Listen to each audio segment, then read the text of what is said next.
que simplemente cambian el mundo para siempre. Y el 7 de diciembre de 1941, ¡uf! Esa es una de ellas. En apenas unas horas, la historia dio un giro total. Así que vamos a meternos de lleno en la cronología de uno de los ataques sorpresa más famosos y devastadores del siglo XX. Una fecha que vivirá en la infamia. Con esas palabras que se volvieron inmortales, el presidente Roosevelt capturó perfectamente el shock y la furia de toda una nación. Esta frase es, básicamente, el sonido del momento en que Estados Unidos dejó de mirar hacia adentro y se lanzó de cabeza a la Segunda Guerra Mundial. Bueno, este será nuestro recorrido. Primero, vamos a ver cómo se llegó a ese punto de quiebre. Después, nos meteremos en la estrategia japonesa, que fue súper audaz. Luego, el plato fuerte. Reviviremos el ataque casi minuto a minuto. Cuantificaremos la destrucción, que fue masiva. Y terminaremos viendo cómo este evento despertó a un gigante dormido y cambió las reglas del juego para siempre. Muy bien, empecemos por el principio. A ver, ¿cómo es que se llegó a este punto? Porque un ataque así no sale de la nada, ¿verdad? Fue en realidad la culminación de una década de tensiones y roces que no paraban de crecer en el Pacífico. Miren, esta cronología es clave para entenderlo todo. Japón estaba en plena expansión militar por Asia, y eso, claro, chocaba de frente con los intereses de Estados Unidos. Cada paso que daban, desde Manchuria hasta Indochina, era como echarle más leña al fuego. Pero la gota que derramó el vaso, el verdadero punto de no retorno, fue el embargo de petróleo en julio de 1941. Para un país como Japón, que dependía casi totalmente del crudo importado, esto fue como un acto de guerra económica. No había vuelta atrás. Con el embargo encima, el alto mando japonés sintió que no tenía otra opción. O se rendían o daban un golpe audaz, un golpe preventivo. Y aquí es donde entra en escena el cerebro detrás de toda la operación. El almirante Isoroku Yamamoto. Y aquí viene lo curioso. Yamamoto, en el fondo, no creía que Japón pudiera ganarle una guerra larga a Estados Unidos. Sabía del poder industrial americano. Justo por eso, su plan era tan arriesgado. Un único y masivo ataque para dejar fuera de combate a la flota estadounidense de un solo golpe. La esperanza era forzar una negociación antes de que la maquinaria de guerra de EU se pusiera en marcha.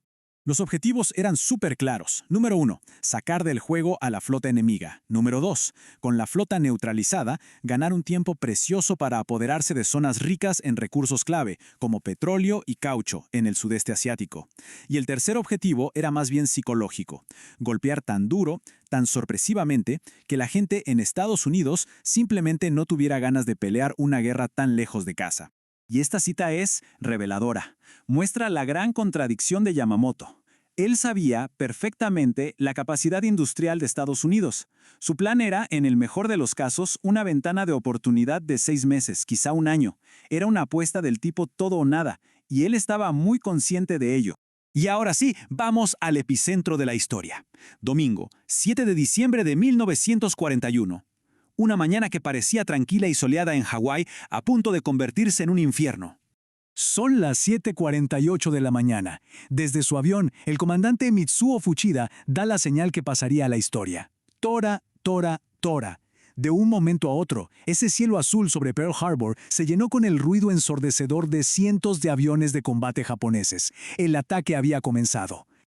Esto no fue para nada improvisado, ¿eh? La fuerza de ataque, llamada Kido Butai, era una armada gigantesca que había cruzado el Pacífico en el más absoluto de los secretos. Estamos hablando de 6 de los portaaviones más modernos de Japón, con más de 350 aviones listos para el asalto.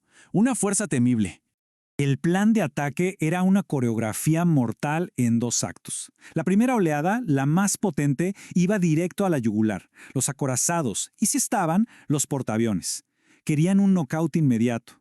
La segunda oleada llegó un poco después para rematar el trabajo, atacando barcos más pequeños y sobre todo los aeródromos para que no pudiera haber un contraataque aéreo. Durante los siguientes 90 minutos, el caos fue total. Pasó de todo. Mala suerte como la del operador de radar que sí vio los aviones pero le dijeron que seguro eran unos B-17 que esperaban. El golpe más brutal, sin duda, fue al USS Arizona. Una sola bomba le cayó, provocó una explosión masiva de su munición y lo convirtió en una tumba de acero para más de 1,100 marinos.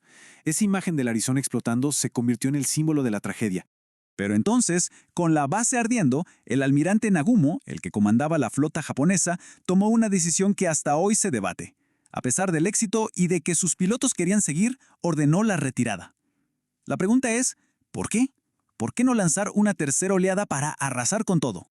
La decisión de Nagumo de irse ha sido analizada por décadas. La verdad es que tenía miedo de un contraataque a sus portaaviones, que eran su bien más preciado. Pensó que ya había cumplido los objetivos principales. Pero ¿cuál fue el daño real que causaron esas dos oleadas? Echemos un vistazo a las cifras de la destrucción. Esta tabla es demoledora. Los 8 acorazados que eran el orgullo de la flota, todos fuera de combate. 2 de ellos, el Arizona y el Oklahoma, se perdieron para siempre.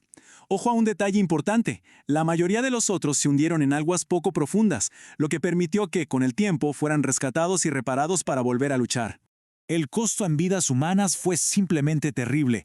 En total, 2.403 estadounidenses murieron ese día, y eso incluye no solo a militares, sino también a civiles. Y a esa cifra de muertos hay que sumarle 1.178 heridos. Juntas, estas cifras nos dan una idea de una de las mañanas más sangrientas de la historia de Estados Unidos. En resumen, desde un punto de vista puramente táctico, el ataque fue un éxito rotundo para Japón. Dejaron KO a la flota de acorazados, destruyeron casi toda la fuerza aérea en tierra y causaron miles de bajas. Todo esto perdiendo muy pocos de sus hombres y aviones. Pero, y este es un pero gigante, esa brillante victoria táctica escondía un error estratégico de proporciones monumentales, porque el ataque no quebró la voluntad de lucha de Estados Unidos, al contrario, la unió y la fortaleció como nunca antes. Apenas al día siguiente, el Congreso de Estados Unidos declaró la guerra. Todo el debate sobre si entrar o no a la guerra se esfumó. El país, que estaba muy dividido, de repente se unió con un solo propósito y una sed de revancha implacable. Las consecuencias a largo plazo fueron cosas que Japón jamás anticipó. Primero, despertaron al famoso gigante dormido industrial de América, que se puso a producir armas a una escala nunca vista. Y lo más irónico de todo, los portaaviones estadounidenses, por pura suerte, no estaban en el puerto ese día.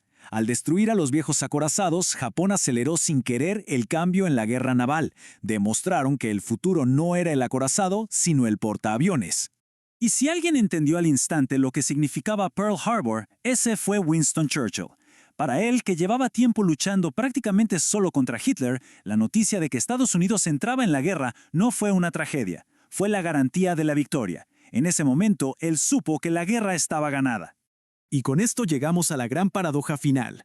Un ataque que, tácticamente, fue brillante, ejecutado casi a la perfección, pero que al mismo tiempo fue el detonante de la derrota y destrucción total del Imperio del Japón. Así que la pregunta queda en el aire. ¿Fue Pearl Harbor el mayor triunfo de Japón o su error más catastrófico? Yo creo que la historia ya nos ha dado una respuesta bastante clara.